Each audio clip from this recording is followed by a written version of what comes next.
দীর্ঘদিনের যেহেতু আমাদের এই দাবি, আমরা চাইছি কুমারঘাটে আমাদের কোর্ট স্থাপন করতে হবে।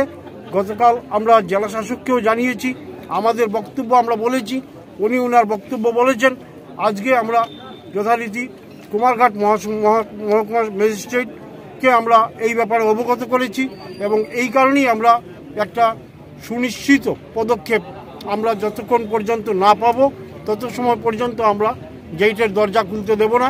আমাদের দাবি একটাই, কোর্ট কুমারঘাটে স্থাপন করতে হবে। তো কালকে দুর্ভাগ্যবশত আমরা জানতে পারলাম কুমারঘাটে কোর্টটা স্থাপন হচ্ছে না, এটা স্থানান্তর হয়ে ফটিকরায় চলে যাচ্ছে।